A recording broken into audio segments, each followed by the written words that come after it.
loaf of bread on your head like I was baby now. Niggas say they pull up and spray, wasn't no saving now. Shit, I'm out here trapping, no capping, tryna feed my baby now. Yeah, I keep the 50, you dig your grave, I'ma lay you in. I ain't with the back and forth beefing all on the internet. I'ma catch you lacking in traffic, nigga, and leave you there. Shit, I know some niggas will cut you, split you from ear to ear. Cutthroat to the gristle, my nigga, rest in peace, Soldier Slim. Slum 1200 GGI mob shit, and I'm back.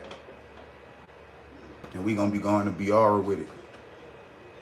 Like I told y'all, I'm gonna be moving around, you know what I'm saying? I'm just really was trying to cover the home ground, you know what I'm saying? Then go to moving around. But I still got a lot of New Orleans stuff to cover. But like I said, I'm gonna go to bouncing around for some of the, you know, people from other cities and other states, you know what I'm saying? So I can represent the right way. So we gonna be talking about this guy from Baton Rouge named Jeffrey Perry. This is my Jeff Perry flow, but y'all don't know nothing about Jeff Perry though. Somebody got in the comments on one of my past eps when I spoke on this guy out my neighborhood that had money, and I said he allegedly gave back 65 mil, and somebody was like, cap, but come on, man. This guy got to pay back 10 mil, so they let you know what he was making. If they ordered him to pay 10 mil back, just imagine how much he was making. So I'm gonna read what's public records. They say violent drug dealer sentenced to life in prison, ordered to forfeit more than 10 million in cash. It said Baton Rouge drug dealer has been sentenced to life in prison plus 15 years in order to forfeit more than 10 million in drug trafficking related proceeds. 7800 Howell Boulevard, and executed a search warrant on a safety deposit box, uncovering $120,000 in cash wrapped in cellophane. Documents showed that pre-recorded EBRSO funds used to purchase fentanyl. Following a multi-week jury trial in September 2014, 30-year-old Jeffrey Damon Perry was convicted of conspiring to distribute crack cocaine, carjacking, possession firearms, and furtherance of a crime of violence and drug trafficking crime, and possessing firearms, a convicted felon. During Wednesday's sentencing, the court found that Perry made his living trafficking drugs and that he did whatever it took to protect his drug trafficking enterprise. As an example of his danger to the community, the court noted that reliable evidence suggested that Perry had hired an individual and two young men to set an elderly man's house on fire. These two young men died later that day as a result of the burns they sustained from the arson they had committed. During sentencing, the court noted Perry's cold-blooded and callous statements about one of his arsonists as he lay dying in his backyard seeking medical assistance for the injuries he sustained from the fire Perry had hired him to set. Evidence at trial showed that from August 2006 until September 2011, Perry led a drug trafficking vendor within Baton Rouge, operating largely on Evergreen Street, Louisiana Street, and Dauphine Street, which distributed kilograms and multi-ounce amounts of cocaine and crack. Cocaine customers used cash, stolen equipment, firearms, and food stamps to purchase in those locations, varying amounts of cocaine and crack cocaine from Perry. He used crack addicts to test the quality of the crack he cooked before selling it to the others. As the court found, Perry often used violence. As another example, evidence at trial showed that Perry solicited the assistance of Mark Allen to rob another individual who had been supplying him with kilogram amounts of cocaine. A few days after this robbery, Perry enlisted Allen's assistant to rob one of his customers of approximately $80,000. During this robbery, Allen shot and wounded the customer and carjacked him.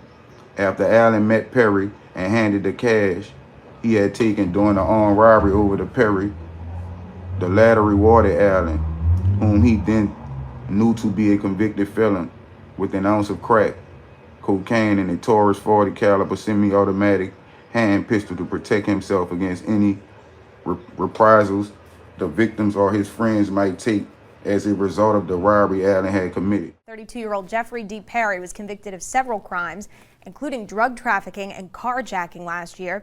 During sentencing, the court found Perry did whatever it took to protect his drug trafficking enterprise. For example, the court noted reliable evidence suggesting Perry hired people to set an elderly man's house on fire. We're told those people later ended up dying from burns they received, committing arson. Perry is also accused of using addicts to test the quality of the crack he cooked before selling it to others. In addition to his life sentence, Perry was ordered to forfeit more than $10 million in drug trafficking-related proceeds. On August 31st, 2011, following trial, a jury convicted Donald Frank of conspiracy to distribute cocaine for conduct arising from his drug trafficking endeavors.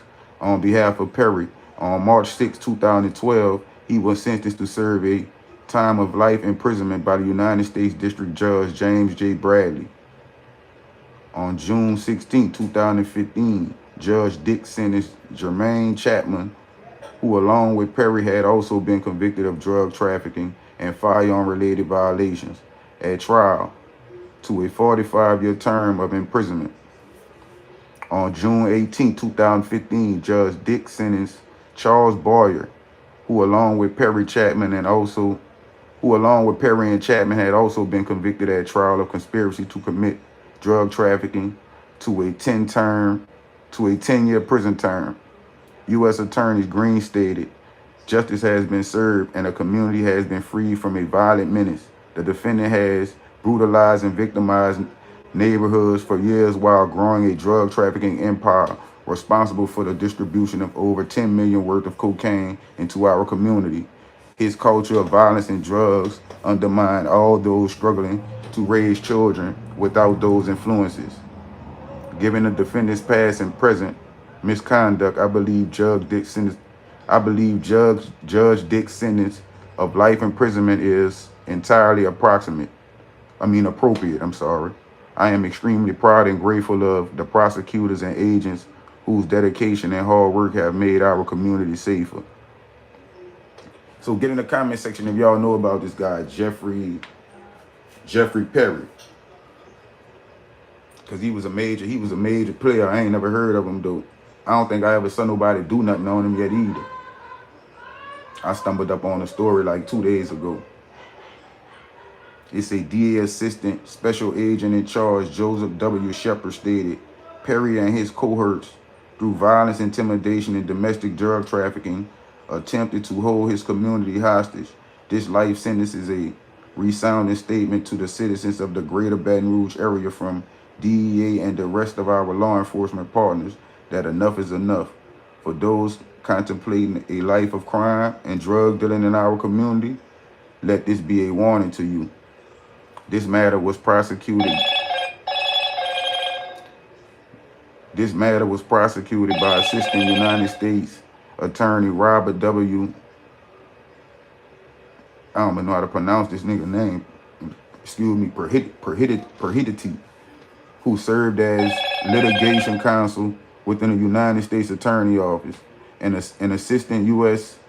State Attorney Chris Dipple, who serves as a deputy criminal sheriff. This matter was investigated by the Drug Enforcement Agency, DEA, and the Baton Rouge City Police, with valuable assistance from the Louisiana State Police, the Louisiana State Police Crime Lab, and the Jefferson County, Texas Sheriff's Office. So damn, that boy had Sheriff, Texas. So Texas helped in this and everything. I wonder how that go. They must have had something going on coming from Texas in order for Texas to get in it. You feel what I'm saying? But that's crazy though, man. Dude was ordered to pay back $10 million.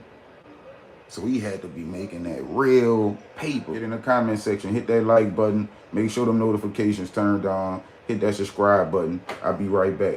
I bleed the streets, I am the struggle. Yeah, I'm the struggle. I bleed the streets, I am the struggle. Yeah, I'm the streets. I bleed the streets, I am the struggle. Play the cuts like peroxide, waiting to bubble.